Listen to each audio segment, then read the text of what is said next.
हाय guys, जय हिंद। Welcome to my YouTube channel. दोस्तों, आज हम लोग कोरल ड्रॉ का 6 क्लास से स्टार्ट कर रहे हैं, लेसन 6। इसमें लोग बहुत अच्छे अच्छे डिज़ाइन बनाना सीखेंगे। अगर आप पिछला वीडियो नहीं देखे हैं लेसन 5 तक, तो आप प्लेलिस्ट में जाए, वहाँ पे आपको सारे वीडियोस लिस्ट वाइज मिल जाएंगे। एक एक करके बारी से देखें, आपको अच्छे से समझ में आएगा। तो आज हम चर्चा करने वाले हैं इंटरेक्टिव डेस्टिनेशन, काउंटर और ब्लेंड टूल के बारे में। सबसे पहले दोस्तों, हम यहाँ पे एक रेक्टेंगल लेते हैं। जैसे फॉर एग्जांपल ये मैंने लेफ्ट क्लिक करके ऐसे खींचा एक रेक्टेंगल। अब इसमें हम क्या कर लेते हैं, अप्लाई बटन पे क्लिक करते हैं और क्लिक करने के बाद अगर हम एक और रेक्टेंगल लेते हैं या इसका कंट्रोल डी कर लेते हैं, कंट्रोल डी से डुप्लीकेट होता है।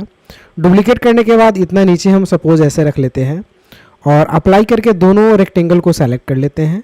सेलेक्ट करने के बाद हम जाते हैं यहाँ पे और ब्लेंड टूल ऑप्शन का इस्तेमाल करते हैं। जैसे दोस्तों ब्लेंड टूल ऑप्शन का इस्तेमाल करेंगे तो इसमें ढेर सारे ऑप्शंस आपको दिखाई देंगे। आप एक एक करके सब पे क्लिक करेंगे यहाँ प्रीसेट्स पे, तो आपको यहाँ पे अलग अलग डिज़ाइंस बना हुआ नज़र आएगा। ये दोस्तों आप काम कलर में भी करके कर सकते हैं। जैसे फॉर एग्जांपल इतना सुंदर सा डिज़ाइन यहाँ पे बन चुका है। हम इसे थोड़ा सा आगे की तरफ और लेकर के आएंगे तो ये डिज़ाइन कुछ इस तरह से दिखेगा। अगर पीछे लेकर के जाते हैं तो ये डिज़ाइन कुछ इस तरह से आपको नज़र आएंगे। तो इसमें अच्छे अच्छे फ्रेम बनाने के लिए इसका इस्तेमाल कर सकते हैं आप। जैसे फॉर एग्जांपल यही काम अगर हम सर्कल पे करें तो एक सर्कल लेते हैं,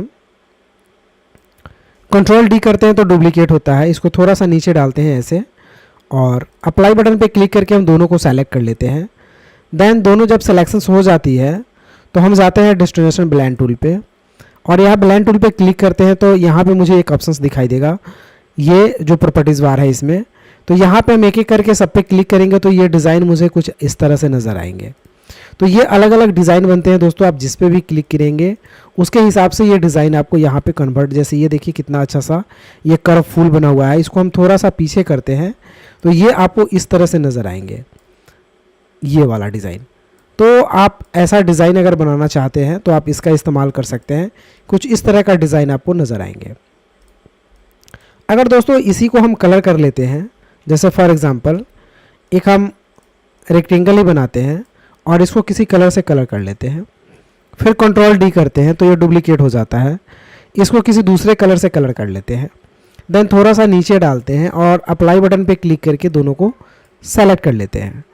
सेलेक्शन करने के बाद फिर से हम अगर ब्लेंड टूल पे क्लिक करते हैं और यहाँ पे जाते हैं तो अलग अलग डिज़ाइन बनते हैं। इसमें हम क्लिक करते हैं। अब दोस्तों आप देख रहे हैं कि इसमें अलग अलग डिज़ाइन जो है यहाँ पे आपका क्रिएट हो रहा है और ये बहुत सी सुंदर सा डिज़ाइन आपका बन जा रहा है। आप इसे सेलेक्ट करके अरेंज में जाएंगे और ग्रुप बटन पे क्लिक कर देंगे तो ये सिंगल ऑब्जेक्ट आपका बन जाएगा। तो इस तरह का डिज़ाइन करने के लिए भी हम इसका इस्तेमाल कर सकते हैं। जैसे मान लिया जाए एक सर्कल लेते हैं, फिर से एक कलर कोई हम करते हैं, कंट्रोल डी फॉर डुप्लीकेट करते हैं और दूसरा कलर हम यहाँ से कर लेते हैं। थोड़ा सा ऑब्जेक्ट को नीचे रखते हैं, मूव पे क्लिक करके दोनों ऑब्जेक्ट को सेलेक्ट करते हैं और यहाँ से ब्लेंड टूल पे क्लिक करेंगे तो ये ऑप्शंस मुझे दिखाई देंगे। यहाँ से हम जैसे क्लिक करेंगे तो ये डिज़ाइन मुझे यहाँ पे एक्टिव हो जाएगा, यानी बन जाएगा। तो इस तरह का डिज़ाइन अगर आप बनाना चाहते हैं दोस्तों तो आप इसका इस्तेमाल कर सकते हैं। अगर इसमें थोड़ा सा आप ट्रांसपेरेंसी लगाते हैं तो ये और सुंदर सा दिखने लगेगा। ट्रांसपेरेंसी आपको मिल जाएगा, इसी में सबसे लास्ट ऑप्शन है ट्रांसपेरेंसी। और इस सब्जेक्ट में अगर ऐसे हम ट्रांसपेरेंसी घुमाते हैं तो ये देखिए दोस्तों कितना सुंदर सा डिज़ाइन आपको नज़र आने लगेगा। तो ये अगर डिज़ाइन आपको बनाने की ज़रूरत है तो आप ऐसे बना सकते हैं इसका यूज़ करके ब्लेंड टूल का। अरेंज में जाने के बाद हम ग्रुप बटन पे क्लिक करते हैं तो एक ग्रुप हो जाता है। उसके बाद एक साथ इसको छोटा बड़ा करके कहीं भी ऑब्जेक्ट पे रख सकते हैं। तो दोस्तों इस तरह से आपका ब्लेंड टूल ऑप्शन काम करता है। आप आसानी से इससे वर्क करके और बहुत अच्छा ऑब्जेक्ट बना सकते हैं। अगला ऑप्शन है दोस्तों, इसी में जानते हैं हम लोग नेक्स्ट ऑप्शन के बारे में, जो है इंटरेक्टिव काउंटर टूल। इसका काम क्या होता है, तो इसके लिए भी एक ऑब्जेक्ट मुझे ड्रॉ करना पड़ेगा। ड्रॉ करने के बाद हम या तो कलर कर लेते हैं या हम ऐसे ही जाते हैं और क्लिक करते हैं, पहले नॉर्मल ऐसे ही काउंटर टूल पे। फिर से यहाँ पे प्रॉपर्टीज बार में एक बॉक्स खुलेगा और इसमें ढेर सारे डिज़ाइंस होंगे। तो हम जैसे डिज़ाइन करेंगे उस तरह का ये फ्रेम एक बना हुआ नज़र आएगा आपको। एक बहुत ही सुंदर सा फ्रेम डिज़ाइन होगा, जैसा कि आप देख पा रहे हैं। इसमें अलग अलग डिज़ाइन है, जो इनसाइड के लिए है, आउटसाइड के लिए है, तो सेंटर के लिए है। तो ये अलग अलग डिज़ाइंस आपको यहाँ पे बने हुए नज़र आएंगे। तो आपको जैसा भी अच्छा लग रहा है, ये फ्रेम के लिए ज़्यादा इस्तेमाल होता है तो हम इसे यूज़ कर सकते हैं।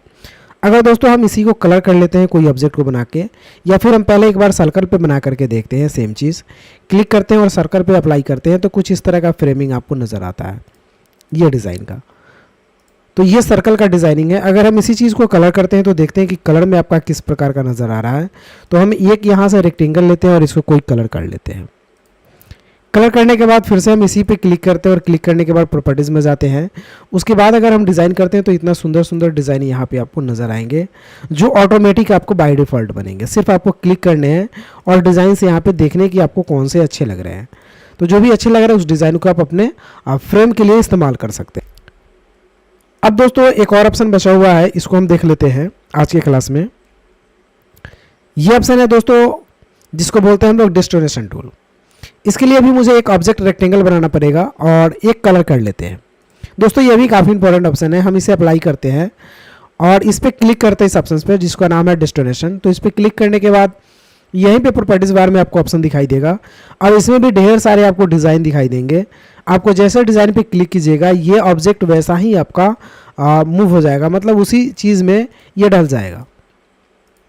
जैसे अलग अलग आपको डिज़ाइन यहाँ पे दिखाई दे रहे हैं। आप जैसा भी डिज़ाइन बनाना चाहते हैं इस ऑब्जेक्ट के थ्रू आप बना सकते हैं, जैसा कि आप देख रहे हैं। सिंपली बस आपको जा करके क्लिक करना है, ये डिज़ाइन ऑटोमेटिक आपका रेडी हो जाएगा।